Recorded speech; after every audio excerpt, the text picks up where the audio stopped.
لا حول ولا قوة إلا بالله العلي العظيم. أعوذ بالله السميع العليم من الشيطان اللعين الرجيم. بسم الله الرحمن الرحيم. الحمد لله الذي خلقنا في أمة الذي فاز رتبته إلى قاب قوسين، وأكرمنا بولاية وصيه الذي ردت له الشمس مرتين، وجاهد بالسيفين وصلى إلى القبلتين، وشرفنا بحب الزهراء أم السبطين، وجعلنا من الباكين على مصاب الحسن والحسين والتسعة من ذرية الحسين الذين من بكى على مصابهم رجح حسناته أعمال الثقلين. والصلاة والسلام والتحية والإكرام على أشرف الكونين رحمة للدارين جد الحسنين مولى الكونين، أعني أبا القاسم محمد صلى على محمد وعلى أهل بيته الأطيبين الأطهرين، رحمة الله على محبيهم ولعنة الله على أعدائهم ومنكري فضائلهم وغاصبي حقوقهم أجمعين.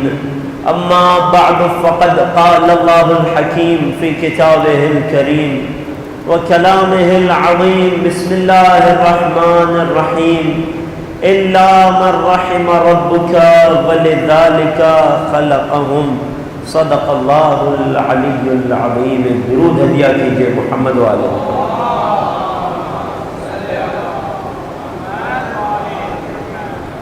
حضرات محترم، عزاداران سید الشہداء، السلام علیکم ورحمۃ اللہ. 5 روزہ سلسلہ گفتگو کی یہ دوسری تقریر. میری گفتگو کا عنوان مقصد تخلیق اور حجت خدا. اس حوالے سے کل کی گفتگو کا خلاصہ یہ تھا کہ ہم نے کل جن مراحل کو، منازل کو طے کیا، چند جملوں میں انہیں گوش گزار کر کے اور آج سے اپنی گفتگو کے سلسلے کو جوڑ دوں گا.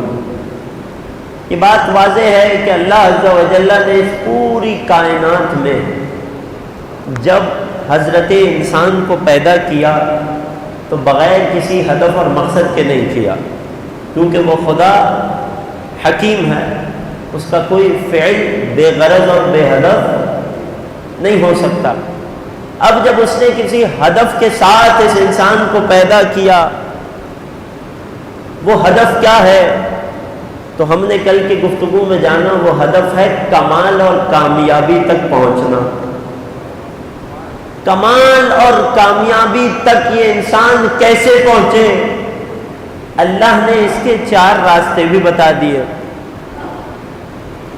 ان 4 راستوں میں سے کہ جن کے ذریعے سے انسان نے کمال تک پہنچنا ہے، اپنی خلقت کے ہدف کو پا لینا ہے، حاصل کر لینا ہے، ان میں سے سب سے پہلا اور راستہ، وسیلہ اور ذریعہ وہ کیا تھا کہ صحیح معرفت کے ساتھ عمل انجام دینا، بندگی کرنا، عبادت کرنا، کہ جس کی طرف اللہ نے قرآن میں ارشاد فرمایا وَمَا خَلَقْتُ الْجِنَّ وَالْإِنسَ إِلَّا لِيَعْبُدُونَ.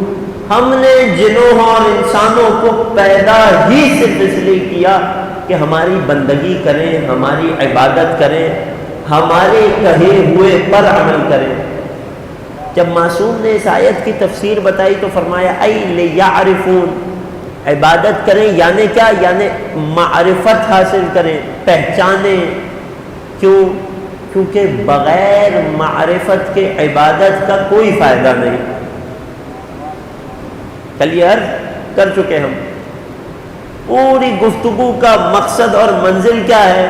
منزل یہ ہے کہ اللہ نے اس انسان کو جس بھی ہدف اور مقصد کے تحت خلق کیا ہے، میں انسان اس ہدف تک پہنچ ہی نہیں سکتا جب تک اہل بیت سے اپنے تعلق کو نہ جوڑ لوں.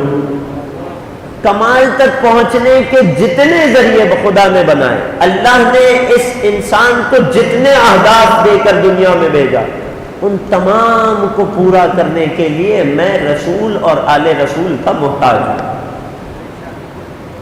پہلا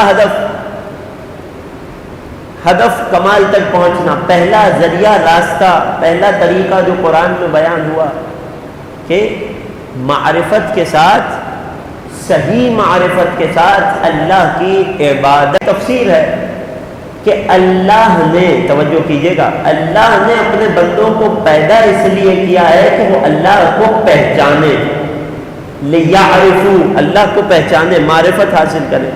فَإِذَا عَرِفُوهُ، اس کی عبادت و بندگی کرے گا. جب پہچان لے گا، بندگی کرے گا، فائدہ کیا ہوگا؟ امام نے بتایا فَإِذَا عَبِدُوهُ اسْتَغْنَوْا بِعِبَادَتِهِ عَنْ عِبَادَةِ غَيْرِهِ، کہ جب یہ انسان صحیح معرفت کے ساتھ اپنے اللہ کی بندگی کرے گا تو اسے اللہ کے علاوہ کسی اور کی بندگی نہیں کرنی پڑے گی، باقیوں کی غلامی سے بے نیاز ہو جائے گا. کیوں یہ صحیح معرفت ضروری ہے اس بندگی کے لیے؟ ایک روایت پیش کرتا ہوں آپ کی خدمت میں. کتاب توحید ہے، مؤلف کا نام ہے شیخ صدوق علیہ الرحمہ. کون شیخ صدوق؟ جن کے بارے میں بزرگان جانتے ہیں، اپنے بچوں نوجوانوں کے لیے عرض کر رہا ہوں، وہ شیخ صدوق کے جو میرے اور آپ کے وقت کے امام کی دعا سے اس دنیا میں تشریف لائے. ان شیخ صدوق نے جب وقت کے امام کی دعا سے آئے تھے تو ذات اور شخصیت بھی ویسی ہی بابرکت تھی، اور ان شیخ صدوق نے تشیع کے لیے، عقیدہ امامت رکھنے والوں کے لیے بڑا کام کیا. ائمہ کی بہت سی احادیث کو جمع کر کے ہم تک پہنچایا. شیخ صدوق محدث بھی تھے، فقیہ بھی تھے. انہوں نے اپنی کتاب کے جس کا نام ہی توحید ہے، اس کتاب میں ایک روایت کو لکھا، صحیح معرفت کیوں ضروری ہے. مولا آپ سب کو سلامت رکھے. صحیح معرفت کیوں ضروری ہے عبادت اور بندگی کے لیے؟ خدا وقت پر اپنا کام کر لیتے ہیں، نماز کا وقت ہو نماز پڑھ لیں گے، روزے کے مہینے آئیں گے ہم روزے رکھ لیں گے، جو تو نے حکم دیا کریں گے، جس سے تو نے روکا رک جائیں گے. صحیح معرفت کا کیا کریں گے ہم؟ اللہ اکبر. چھٹے امام جعفر صادق علیہ السلام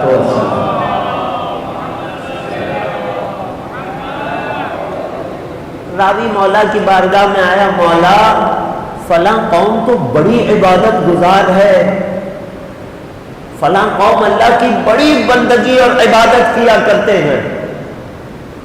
مولا نے فرمایا کس خدا کی عبادت کرتے ہیں؟ اللہ. صحیح معرفت کتنی اہم ہے.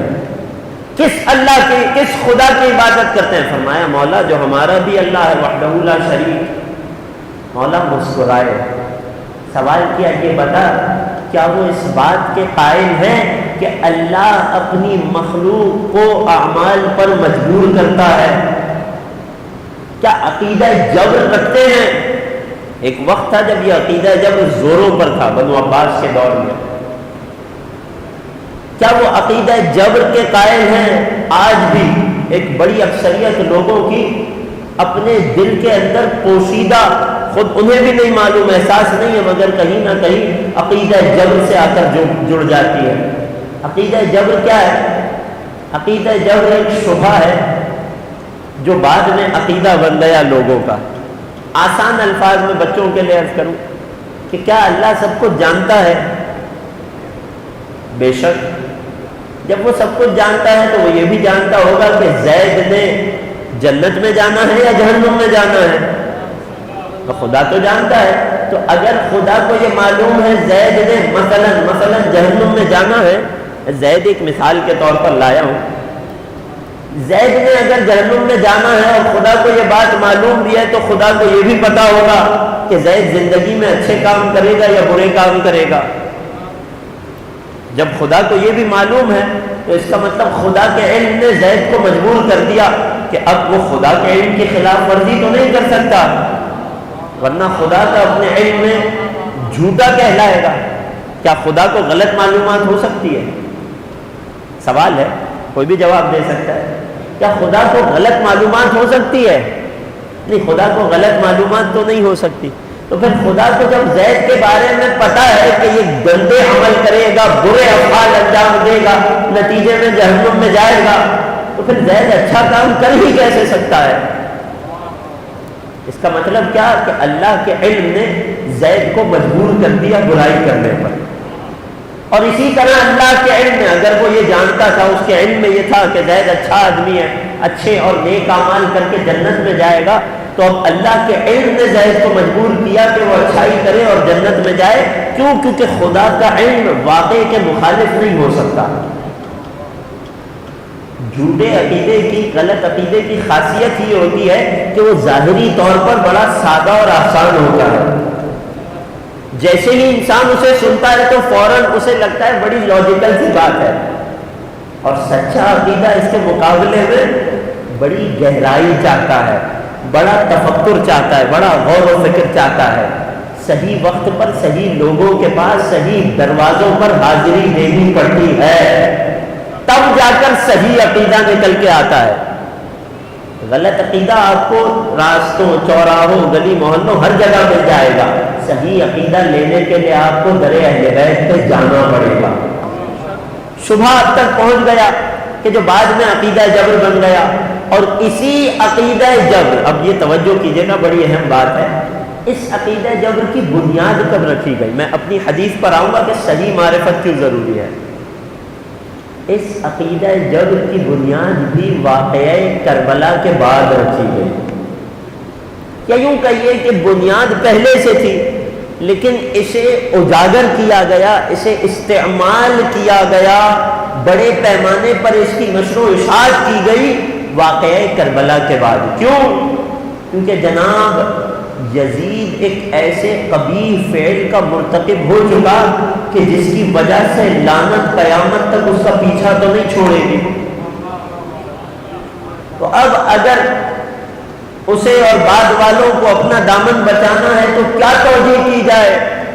تو جناب توجیہ کیسے کی گئی کہ ابن زیاد نے اپنے دربار میں جب آل محمد کو اسیر بنا کے لایا گیا تو کیا کہا کہ تمام حمد اس خدا کی کہ جس نے آپ کو ناکام کیا اور ہمیں کامیاب کیا۔ اپنا سارا کیا کرایا اللہ پر ڈال دیا۔ یہ تھا عقیدہ جبر کا دوبارہ سے پنپنا تاکہ یزید کا دفاع ہو سکے۔ اللہ اکبر۔ اس وقت امام نے، چوتھے امام نے اس عقیدے کو اس دربار میں دوبارہ سے رد کیا تھا اور فرمایا تھا اپنے جرائم کا ذمہ دار اللہ کو نہ ٹھہرا، یہ تم ہو کہ جس نے آل رسول کو قتل کیا ہے، اپنے فعل کی نسبت اللہ کی طرف نہ دینا۔ توجہ کر رہے ہیں؟ شبہ اور عقیدہ جبر پہنچ گیا۔ وقت ہوا تو اس کا جواب آج کی تقریر میں، ورنہ کل کی گفتگو میں عرض کروں گا۔ بہرحال چھٹے امام کے پاس راوی ہے، نئے آنے والوں کے لیے خلاصہ روایت کا۔ صحیح معرفت کیوں ضروری ہے؟ صحیح عبادت اور بندگی کے لیے۔ چھٹے امام کے پاس شخص آیا، مولا فلاں قوم فلاں گروہ کتنی عبادتیں کرتے ہیں؟ اس کو را کر پوچھا کس کی عبادت کرتے ہیں؟ جواب دیا مولا اللہ کی عبادت کرتے ہیں۔ فرمایا کس اللہ کی عبادت کرتے ہیں؟ کیا یہ لوگ اس بات کو مانتے ہیں؟ کیا ان کا یہ عقیدہ ہے کہ جو بھی عمل کر رہے ہیں اللہ ان سے کرا رہا ہے؟ کہنے لگا ہاں مولا ہیں تو اسی عقیدے کے۔ تو پھر یہ بتا کہ کیا یہ بھی مانتے ہیں کہ اللہ اگر ان سے برائی کرا رہا ہے تو اسی برائی کی سزا انہیں اللہ روز قیامت میں بھی دے گا؟ کہنے لگا مولا بالکل عقیدہ جبر کے قائل ہیں۔ تو مولا نے پھر مسکرا کر فرمایا اس کا مطلب وہ جس اللہ کی عبادت کر رہے ہیں وہ تو ظالم ہوا۔ یعنی آپ اگر آج اپنے بچے کو کوئی غلط معلومات فراہم کریں، کوئی غلط تعلیمات دیں، کوئی غلط کام کرنے کو کہے، بچہ کم سن ہے، اسے اچھے برے کا فرق بالفرض نہیں معلوم ہے، آپ کی جانب سے غلط انسٹرکشن آئی، بچے نے غلط کام کیا، ذمہ دار کون؟ یہ اتنی بنیادی بات ہے کہ اسے سمجھنے کے لیے انسان کو کسی تعلیمات کی بھی ضرورت نہیں پڑتی، مگر لوگ اگر عقل پہ تالے ہوں تو اسی عقیدے کے ساتھ جیتے بھی ہیں اور مر بھی جاتے ہیں۔ قرآن کر فرماتے ہیں اس کا مطلب یہ ہوا کہ وہ جس اللہ کی عبادت کر رہے ہیں وہ تو ظالم ہے، جبکہ ہم جس اللہ کی عبادت کرتے ہیں وہ عین عدل ہے۔ نتیجہ کیا ہوا کہ اگر صحیح معرفت کے بغیر عبادت کی جا رہی ہے تو عبادت کی ڈائریکشن غلط ہوتی ہے۔ توجہ کر رہے ہیں، یہاں امام کوئی فقہی مسئلہ بتانے کے مورد میں نہیں ہے، کوئی امام سے ایک قدم آگے بڑھ کے نتیجہ نہیں لے کہ امام نے پھر توحید کے مطابق غلط عقیدہ رکھنے والوں کو یا کمزور عقیدہ رکھنے والوں کو کس صف میں رکھا۔ یہاں بات ہو رہی ہے معرفت اور عقیدے کی جہت سے۔ صحیح معرفت ضروری ہے تاکہ انسان اسی اللہ کی عبادت کرے اور ویسے ہی کرے کہ جس اللہ کی عبادت کرنے کا حکم محمد و آل محمد نے دیا، اور اس طرح سے عبادت کرے کہ جس طرح سے عبادت کا حکم محمد و آل محمد نے دیا۔ یہ کیسے ہو سکے گا؟ عبادت کیا ہے؟ کمال تک پہنچنے کا ذریعہ۔ کمال تک کیوں پہنچنا ہے؟ کیونکہ میری تخلیق کا، میری خلقت کا ہدف ہی یہ ہے۔ مولا صحیح عبادت کیسے ہوگی؟ فرمایا صحیح معرفت سے ہوگی۔ مولا اللہ کی صحیح معرفت کہاں سے ملے گی؟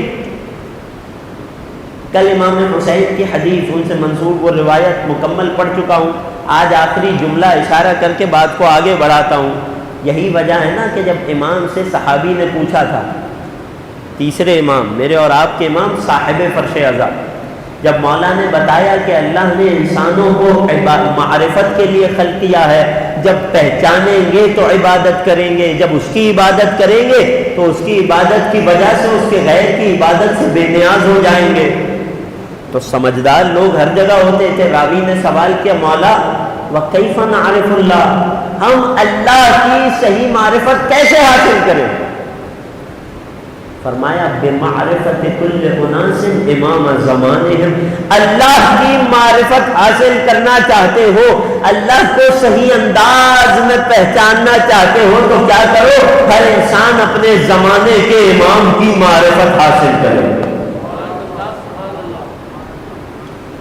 اللہ کی صحیح معرفت کے لیے زمانے کے امام کی معرفت کیوں ضروری ہے؟ اللہ اکبر، کیونکہ اللہ نے قرآن میں فیصلہ سنا دیا۔ مقصود کیا ہے؟ اللہ کو صحیح انداز میں پہچاننا، اللہ کی صحیح معرفت حاصل کرنا۔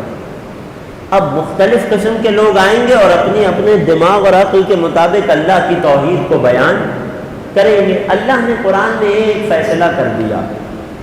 سورہ مبارکہ صافات میں ارشاد ہوا سبحان اللہ عما یصفون، یہ جو لوگ اٹھ کر اللہ کی وصف بیان کر رہے ہیں، اللہ کی توصیف بیان کر رہے ہیں، اللہ کی صفات، اس کی کوالٹیز بیان کر رہے ہیں، یہ جو بتا رہے ہیں کہ اللہ کیسا ہے، اس کی کیا صفات ہیں،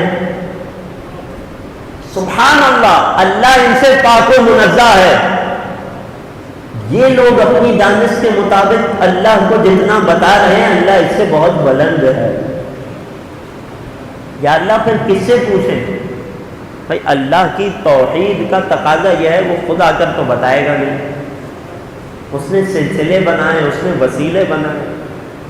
اے خدا پھر کس سے پوچھیں؟ اگلی آیت میں ارشاد ہوا الا عباد اللہ المخلصین، مگر یہ کہ جو بھی اللہ کی کوالٹی اور وصف بیان کرے اللہ اس سے پاک و منزہ بزرگ و برتر ہے، سوائے چند ایسے اللہ کے بندوں کے کہ جو مخلصین ہیں، کہ جنہیں خالص کر دیا گیا ہے،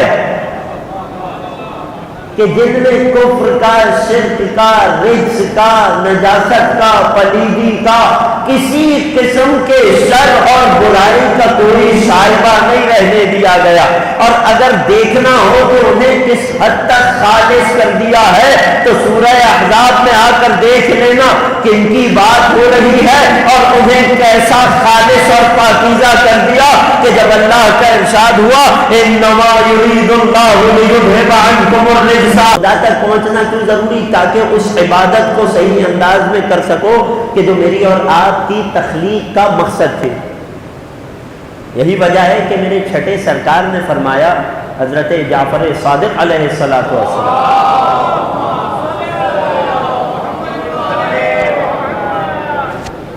چھٹے امام فرماتے ہیں کہ جو شخص بہت عبادت گزار ہو، بڑے اچھے اچھے کام کرتا ہو، مگر اپنے زمانے کے امام وقت، امام معصوم، ایک لفظ بہت اہم ہے عزیزوں، توجہ کیجیے گا، جو اپنے زمانے کے اس امام کو نہ پہچانتا ہو کہ جسے اللہ نے امام بنایا ہے، کہ جو منصوص من اللہ ہے، اور عبادت کر رہا ہو، بندگی کر رہا ہو، اس کی مثال کیسی ہے؟ اس کی مثال ایسی ہے، مولا نے مثال دی اور مولا نے بات کو اتنا طویل کیا اس لیے میں بات کو طویل کروں گا۔ مثال دی ہے ایک ایسی بھیڑ کی، ایک ایسا شیپ کہ جو اپنے ریوڑ سے، اپنے ہرڈ سے جدا ہو جائے، ایک امام کو نہیں پہچانا، اپنے وقت کے، اپنے زمانے کے امام معصوم سے نہ جڑ سکا، ان کی امامت کا عقیدہ نہ مل سکا، اس کی مثال کیسی ہے کہ یہ وہ بھیڑ ہے کہ جو اپنے ریوڑ سے بھٹک چکی ہے۔ یہ بات آپ جانتے ہیں کہ بھیڑ اگر ریوڑ سے بھٹک جائے، ہر قسم کے خطرے اس کے قریب منڈلاتے ہیں، پھر وہ بھیڑ کبھی بھی کسی کا شکار بن سکتی ہے۔ توجہ کیجیے گا، معصوم کا کمال یہ، معصوم جو تشبیہ، جو ایگزامپل دیا کرتے ہیں وہ ہر جہت سے مطابق ہوتی ہے۔ میں آپ کی خدمت میں پیش کروں گا، بات ہو رہی ہے عقیدے کی، معصوم ایگزامپل دے رہے ہیں ایک شیپ سے، ایک بھیڑ سے، کہ جو اپنے ہرڈ، اپنے ریوڑ سے الگ ہو جائے۔ اچھا ایک مرتبہ الگ ہو جائے نہیں، اب معصوم بتائیں گے کس طرح یہ در بدر بھٹکے گی۔ اللہ اکبر، ایک امام سے جدا ہوئی، اپنے ریوڑ سے الگ ہوئی، راہ چلتے ہوئے اسے ایک ریوڑ نظر آئے گا، یہ اس ریوڑ میں داخل ہوگی، شامل ہوگی، خود کو گھسائے گی، لیکن جب ریوڑ میں گھسائے گی تو اطراف والی بھیڑیں اور ریوڑ کی حفاظت پر معمور وہ کتا اسے بھونک کر، اسے مار کر اپنے ریوڑ سے نکال دیں گے۔ مولا کیا فقط ایک بار ہوگا؟ اللہ اکبر، نہیں، پھر یہ راستہ چل رہا ہوگا، دوسری بار اسے ایک اور ریوڑ دکھائی دے گا، یہ پھر اس ریوڑ میں گھسے گا، پھر اسے خبر ہوگی، اسے لگ پتا جائے گا کہ یہ ریوڑ اس کا ریوڑ نہیں ہے، اسے پھر دھکیل کر، دھکار کر نکال دیا جائے گا، یہاں تک کہ تیسری مرتبہ اسے ریوڑ دکھے گا، داخل ہوگا، پھر اسے پتا چلے گا کہ یہ اس کا ریوڑ نہیں ہے، اسے نکال دیا جائے گا۔ یہ کیا ہو رہا ہے یہ میں سمجھاؤں گا، توجہ کیجیے گا۔ امام مثال سے بہت کچھ بتا رہے ہیں، جو اپنے امام وقت کو نہ پہچانے، مثال اس بھیڑ کے جیسی، تین ریوڑ ملے، تینوں ریوڑوں نے اسے دھتکار دیا، یہاں تک کہ تاریک رات میں یہ بھیڑ شکاری بھیڑیوں کا شکار بن جائے گی اور پھر کوئی اسے نجات نہیں دلا سکے گا۔ یہ مثال ہے کس کی؟ اس شخص کی کہ جو اپنے زمانے کے امام کا دامن چھوڑ دے۔ مطلب مثال، توجہ کیجیے گا، آپ کو دو طرح کے لوگ ملیں گے۔ ضرورت اس بات کی ہے کہ میں اپنے گریبان میں دیکھوں، یہ بہت اہم بات ہے۔ امام کاظم کا فرمان ہے، من اشتغل فی عیب نفسہ اشتغل عن عیوب الناس، جو اپنے عیب میں غرق ہو جائے، جسے ایک بار اپنے عیب سمجھ آ جائے، وہ لوگوں کے عیب سے بے خبر ہو جاتا ہے، اسے وقت نہیں ملتا۔ لوگوں کی دو قسمیں ملیں گی، ایک وہ کہ جو عقیدہ امامت تک پہنچ گئے، خدا نے ان پر یہ فضل کیا کہ انہیں امامت کا عقیدہ مل گیا، یہ شخص ہمیشہ ایک ہی راستے پر رہے گا. اسے جب پوچھا جائے اسے خبر ہوگی کہ یہ کیا کر رہا ہے اور کیوں کر رہا ہے. توجہ کیجیے گا, بہت تفصیل سے نہیں بتا پاؤں گا کیونکہ وقت اتنا نہیں ہے. اس کے مقابلے میں یہ زیادہ اہم ہے, اس کے مقابلے میں آپ کو ایک دوسرا فرد معاشرے میں ملے گا کہ جو عقیدہ امامت سے محروم ہے. یہ اپنی منزل تک نہیں پہنچ سکا. اس کی مثال کیسی ہے؟ اس بھیڑ کے جیسی, اپنے حقیقی ریوڑ سے جدا ہے. کیا ہوگا؟ آپ کل اس سے ملاقات کریں, آپ کو ایسا لگے گا کہ اس سے بڑا لبرل دنیا میں کوئی نہیں ہے. کیا ہوا؟ کیا ہوا؟ دراصل یہ ہوا کہ چونکہ صحیح فکر سے کٹا ہوا تھا, لہذا جس ریوڑ کو دیکھا اس میں گھس گیا. توجہ کر رہے ہیں؟ امام نے جسمانی حیوان سے تشبیہ دی ہے انسانی افکار کو کہ جب یہ اپنے صحیح عقیدے سے نہ جڑ سکا تو کیا ہوا؟ کل کو کوئی بھی فکر کہ جو بظاہر اسے بہت اچھی چمکتی ہوئی لگے گی فوراً اسے اپنی جانب کھینچ لے گی, اور جب یہ اس فکر کے قریب پہنچے گا تو بہت دیر سے اسے احساس ہوگا کہ یہ تو میرے مطلب کی بات نہیں ہے. وہ بھیڑ تو یاد ہے نا, ریوڑ میں گھسی, بعد میں دھکیل کر نکال دیا گیا اور خبر ہوئی کہ یہ میرا ریوڑ نہیں تھا. کبھی آئے گا وہ آپ کو سب سے بڑا لبرل ملے گا. کیوں؟ کیونکہ اس نے افکار دیکھی. جب صحیح افکار نہیں تھی تو جو فکر دیکھی اس طرح سے چمک رہی تھی کہ فوراً اس کی جانب لپک پڑا, اپنے ذہن کے اندر ان افکار کو اتار لیا. کچھ عرصے بعد اسے احساس ہوا کہ جناب یہ میری افکار تو نہیں ہے, یہ افکار اسلام سے سازگار تو نہیں ہے, یا یہ میرے لیے قابل عمل نہیں ہے. کچھ عرصے بعد وہ آپ کو کسی اور فکر کا ہم آہنگ ملے گا. پھر کیا ہوگا؟ پھر ایسے احساس ہوگا جناب یہ بھی میری منزل نہیں تھی, دوبارہ پلٹے گا. کچھ عرصے بعد آپ دیکھیں گے آپ کو بہت زیادہ دیندار ملے گا. پھر اسے احساس ہوگا, کچھ عرصے بعد آپ دیکھیں گے اب اس کی دینداری بھی کاٹ گئی. آج کل داڑھی کو اس حد تک بڑھا لینا اور پھر کلین شیو ہو جانا تو ایک فیشن بن گیا ہے. یہ کیا ہے؟ یہ افکار کی تبدیلی ہے جو انسان پر طاری ہوتی رہتی ہے. یہاں تک کہ مار کہاں کھائے گا اگر امامت کے در کو نہ تھاما؟ مار کہاں کھائے گا؟ امام نے کیا فرمایا تھا؟ مثال کے طور پر 3 ریوڑوں میں جائے گا, اسے پتا چلے گا تینوں اس کے نہیں ہیں, پھر کیا ہوگا؟ آخر میں یہ ہوگا کہ کسی شکاری بھیڑیے کا شکار بن جائے گا. کوئی غلط افکار ایسی ضرور ہوں گی کہ جب وہاں پہنچے گا تو پوری طرح اس کا شکار بن جائے گا, اس کے رنگ میں رنگ جائے گا, یہاں تک کہ اب گمراہی یقینی ہو گئی. یہ کیوں در بدر بھٹک رہا ہے؟ ایک لفظ میں آپ کی خدمت میں فرق محسوس کروں, میں فرق بتاؤں دونوں افراد کا. یہ اتنا بڑا انٹلیکچوئل ہو کر کیوں در بدر بھٹک رہا ہے؟ اس کی فکر کیوں کسی کروٹ نہیں بیٹھ جاتی؟ کیوں ایک عام سے بظاہر سے سادہ لوح ماتنی کو کبھی فکری اعتبار سے کوئی الجھن نہیں ہوتی؟ کیوں ہمیشہ مطمئن رہتا ہے, ہمیشہ ایک ہی انداز اور ایک ہی طریقے سے چلتا ہے؟ کیوں اسے خبر ہے کہ جب محرم آنا ہے تو مجھے کیا کرنا ہے, جب محرم جانا ہے تو مجھے کیا کرنا ہے؟ توجہ کر رہے ہیں عزیزوں؟ لِيَعْبُدُونَ. اور یہ عبادت اس وقت کام کی ہے جب اللہ کی صحیح معرفت اور صحیح پہچان کے ساتھ ہو, اور اللہ کی صحیح پہچان اور معرفت اسی وقت ممکن ہے جب اس معرفت کو صحیح دروازے سے لیا جائے. لہذا اب تک ہم اس بات کو اسٹیبلش کر چکے, اب تک ہم اس نتیجے پر پہنچ گئے کہ انسان کی خلقت کے اہداف میں سے پہلا ہدف معرفت کے ساتھ بندگی ہے, کہ جو ہدف حاصل نہیں ہو سکتا جب تک حجت خدا کے دامن کو نہ تھام لیا جائے. یہ آج کی گفتگو کا خلاصہ. باقی 3 اہداف کیا ہیں کمال تک پہنچنے کے؟ باقی 3 راستے قرآن کی آیتوں میں اللہ نے کیا بیان کیے, اور ان راستوں پر چلنا اور منزل تک پہنچنا کس طرح موقوف ہے حجت خدا سے اپنے تعلق پر, یہ انشاءاللہ آئندہ گفتگو میں آپ کی خدمت میں پیش کیا جائے گا. عزیزان محترم, وقت تمام ہوا.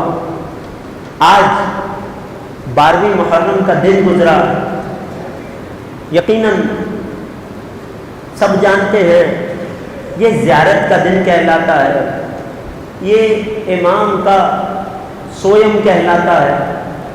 لیکن ایک بات ہاتھ جوڑ کے عرض کروں گا، خاص طور سے سادات سے، آپ اور میں، خدا تمام کے عزیز و اقارب کو سلامت رکھے، ایک جملہ پیش کروں گا، ایک احساس آپ کی خدمت میں پیش کروں گا اور وہیں سے مسائل سے جڑ جاؤں گا۔ آپ اور میں اپنے رشتہ داروں کا بھی سویم مناتے ہیں، کسی جاننے والے کا انتقال ہو جائے تو اس کے سویم میں بھی شریک ہوتے ہیں، اور ہم سب ہی مناتے ہیں۔ لیکن جس امام مظلوم کا سویم ہم مناتے ہیں وہ اتنا غریب تھا، اتنا مظلوم تھا کہ وہ اپنے سویم کے دن تک دفن نہ ہو سکا۔ جو جس حد تک اس جملے کی تپ کو محسوس کر سکے، جو جس حد تک اس جملے کی کاٹ کو محسوس کر سکے، ہم اپنے پیاروں کا چہروں منائیں، ہم اپنے پیاروں کا سویم منائیں تو پہلے انہیں غسل دیا جاتا ہے، پھر انہیں کفن پہنایا جاتا ہے، پھر انہیں دفن کیا جاتا ہے، اور دفن کرنے کے بعد ان کی قبر پر بڑے احترام سے پھول نچھاور کیے جاتے ہیں۔ ارے قبر پر پانی بھی بہایا جاتا ہے تاکہ قبر کی مٹی سیراب رہے، صاحب قبر کے لیے آسانی کا باعث بنے۔ ذرا محسوس تو کیجیے اس حسین کی مظلومیت کو کہ سویم آ گیا، نہ کفن مل سکا، نہ دفن ہو سکا۔ اللہ اکبر! یہی 12ویں محرم کا دن تھا کہ جب بنی اسد والے بالآخر امام کی وصیت پر عمل کرنے کے لیے کربلا قتلگاہ کے قریب آئے تھے۔ بنی اسد والے اپنے ساتھ بیلچے لائے تھے، اور یہ وہ سنت تھی کہ جس کی یاد آج تک منائی جاتی ہے، اور 12ویں محرم کو بنی اسد کا قافلہ، ان کا قبیلہ جلوس کی صورت میں بیلچے کاندھوں پہ لے کر آقا حسین کے روضے کے باہر آ کر سلام کرتا۔ بیلچے لے کر آئے کہ فرزند رسول کی قبر بنائیں گے، غریب زہرا کو دفن کریں گے، لیکن آ کر ایک بہت بڑی مشکل میں پھنس گئے۔ اللہ اکبر! ہاں عزیزوں، پیش کروں گا جسے جتنی توفیق اور خیرات نصیب ہو جائے۔ ایک جملہ یاد رکھیے گا جو علامہ مجلسی نے بحار میں لکھا ہے، ان فاطمہ بنت محمد تحضر فی مجلس ولدہا۔ شہزادی کونین اپنے فرزند کی مجلس میں تشریف لاتی ہیں، کیفیت کیا ہوتی ہے؟ وفی یدہا خرقۃ من قماش، شہزادی کے ہاتھوں میں کپڑے کا ایک ٹکڑا ہوتا ہے، ایک رومال ہوتا ہے۔ دختر رسول دیکھتی جاتی ہے، کون ہے جو میرے لال کو پرسا دے رہا ہے؟ کون ہے جو میرے غریب کے غم میں رو رہا ہے؟ شہزادی آنسوؤں کو اپنے رومال میں جمع کر لیتی ہے۔ کیوں؟ کیونکہ یہ آنسو شہزادی کے قلب نازنی کے لیے مرہم ہے۔ ایک جملہ پیش کروں گا، بنی اسد والے دفن کرنے آئے 12ویں محرم کے دن، بیلچے لے کر آئے ہیں، تیاری کے ساتھ آئے ہیں، مگر جب کربلا کے میدان پہنچے تو بہت بڑی مشکل میں گرفتار ہو گئے۔ وہ مشکل کیا تھی؟ اب سنیے گا اور محسوس کیجیے گا۔ مشکل یہ تھی کہ کسی بھی میت اور لاشیں کی پہچان یا تو چہرے سے ہوتی ہے یا لباس سے ہوتی ہے۔ ارے کربلا میں وہ مظلوم امام ہے کہ جس کا سر اقدس جسم اطہر سے جدا ہے، ارے سر کو نیزے پہ بلند کر لیا گیا اور لباس کو شام غریبہ لوٹ لیا گیا۔ اب بنی اسد والے حیران و پریشان ہیں، اب امام کے جنازے کو پہچانے تو کیسے پہچان؟ اجرکم علی اجرکم علی الزہرا، یہی وہ وقت تھا کہ بنی اسد والوں نے دیکھا کہ کوفے کی جانب سے گھڑ سوار آ رہا، گھڑ سوار بنی اسد والوں کے قریب پہنچا۔ بنی اسد والوں نے حالت بتائی ہے کہ بظاہر تو جوان تھا مگر حالت بڑی ہی ناگفتہ تھی۔ بظاہر تو جوان تھا مگر ایسا لگتا تھا کہ ایک دن میں کئی صدیوں کے عمر اس پر گزر گئی ہو، ایک دن میں کئی صدیوں کے غم اس پر ٹوٹ گئے ہو۔ بہت لاغر تھا، بہت ناتواں تھا، چہرہ اترا تھا، سر جھکا تھا، ہم میں سے کسی سے نظریں نہیں ملاتا تھا۔ ہم نے سوال کیا تھا اے جوان آپ کون ہیں؟ تو جوان نے جواب میں کچھ نہیں کہا تھا، بس ہمیں اپنے ساتھ آ جانے کا اشارہ کیا تھا۔ وہ جوان ایک لاشے کی نشاندہی کرتا جاتا تھا اور ہم اس لاشے کے لیے قبر کو تیار کرتے جاتے تھے۔ اس جوان نے تمام اصحاب کے لاشوں کی نشاندہی کی اور ہم نے گنجے شہیدوں کو تیار کر کے تمام لاشوں کو دفنا دیا۔ اللہ اکبر! اب وہ منزل آ گئی کہ جس کے لیے یہاں تک مصائب پیش کیے جا رہے تھے۔ سویم حسین ہے عزاداروں، اللہ اکبر! بنی اسد والے کہتے ہیں ایک مرتبہ جب اصحاب کی قبر تیار ہو گئی، حبیب بن مبارک کو دفنا دیا، تو اب نوجوان نے ہم سے کہا ہے بنی اسد والوں جاؤ چٹائی کا انتظام کرو، ہم چٹائی لائے ہیں۔ نوجوان ایک لاشے مریدہ کے قریب بیٹھا ہے۔ اب جملہ ہے میں کیسے پڑھوں، تاریخ کا حصہ ہے۔ میں نے آج مجلس میں بہت سے ایسے چہرے دیکھے کہ جو کربلا معلیٰ آقا حسین کی زیارت کو جاتے رہتے ہیں۔ خدا تم سب کو بار بار روضہ حسین کی زیارت نصیب کرے، آخرت میں مولا کی شفاعت نصیب کرے۔ لیکن عزیزو، جب کربلا جانا اور کربلا میں حرم حسین کا جلال و جمال دیکھنا، جب سونے کا گنبد دیکھنا، چاندی کی زری دیکھنا اور روضے میں وہ روشنی دیکھنا، وہ برقی کنکوڑے دیکھنا، تو یہ بات ضرور یاد رکھنا کہ آج بھی زری اقدس کے نیچے، اس خوبصورت گنبد کے نیچے ایک قبر ہے کہ جس قبر میں ایک لاشا ہے کہ جسے چٹائی پر ٹکڑوں کی صورت میں سمیٹ کر دفنایا گیا تھا۔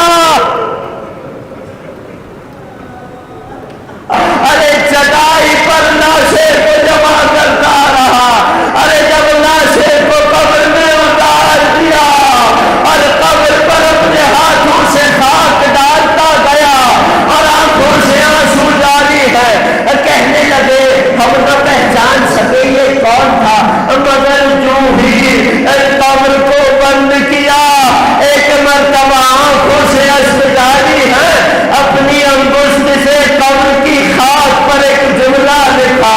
ہاں داداروں میں جملہ پیش کر رہا ہوں، ہاں داداروں کربلا میں حسین پر بڑی مصیبتیں آئی، بڑے غم آئے، بڑے مسائل ٹوٹے، مگر ذرا محسوس کیجئے گا کہ میرے چوتھے امام کو کون سی مصیبت سب سے زیادہ ستا رہی تھی۔ ارے بنی اسد والے کہتے ہیں جب جوان نے قبر پر خاک کو ڈال دیا تو اپنی انگشت سے قبر پر صاحب قبر کا تعارف یوں لکھا، ھذا قبر حسین بن علی الذی قتلوه عطشانا، یہ حسین کی قبر ہے کہ جسے پیاسا ذبح کیا۔ اجرکم علی اللہ، اجرکم علی الزہرا، خدا کوئی غم نہ دے سوائے غم آل محمد کے۔ ہاں عزیزوں، سویم امام مظلوم ہے، کوئی کمی نہ رہنے پائے اس غم میں گریے میں، نہ جانے اگلے برس یہ ماتم نصیب ہو نہ ہو، یہ فرض نصیب ہو نہ ہو۔ آخری جملے زحمتیں تمام۔ بنی اسد کے بزرگ روایت کرتے ہیں ہم نہیں جانتے یہ جوان کون تھا، مگر اس جوان نے جب حسین کی قبر بنا لی تو اب ہم سب کو اشارہ کیا اور فرات کی جانب چلنے لگا۔ اللہ کہتے ہیں جب فرات تک پہنچا تو کنارے فرات کے ہم نے ایک لاشا دیکھا، اور کیفیت یہ ہے کہ دونوں بازو لاشے سے جڑا ہے۔ کہتا ہے جوان، کہتے ہیں جوان بہت لاغر تھا، ہماری مدد سے ایک چھوٹی قبر تیار کی گئی، ہماری مدد سے قبر میں جنازے کو اتارا گیا۔ ایک مرتبہ جب لاشے کو قبر میں اتار دیا تو جوان نے ہم سے گزارش کی کہ اے بنی اسد والو اب کچھ دیر اس قبر سے دور چلے جاؤ، مجھے صاحب قبر کے ساتھ کچھ تنہائی دے دو۔ بنی اسد والے کہتے ہیں ہم کچھ سمجھ تو نہ پائے، مگر نہ جانے کیا وجہ تھی، جوان جو کہتا جاتا تھا ہم کسی معمول کی طرح اس پر عمل کرتے جاتے تھے۔ ہم قبر سے دور ہٹ گئے، ایسی جگہ چلے گئے جہاں ہمیں جوان دکھائی دے رہا تھا مگر کوئی آواز نہیں سنائی دیتی تھی۔ ہم نے دیکھا کہ جوان نے خود کو اس قبر میں اتارا۔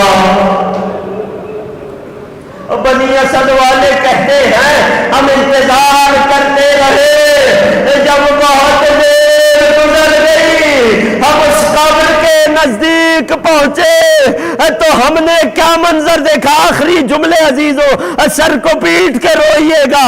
ہم نے منظر یہ دیکھا کہ جوان اس قبر میں اترا ہوا ہے، اپنے سر کو صاحب قبر کے سینے پہ رکھا ہے اور فریاد کر کے کہتا ہے چچا عباس میں کیا بتاؤں آپ کے بعد آپ کے بھتیجے پر کیا گزری۔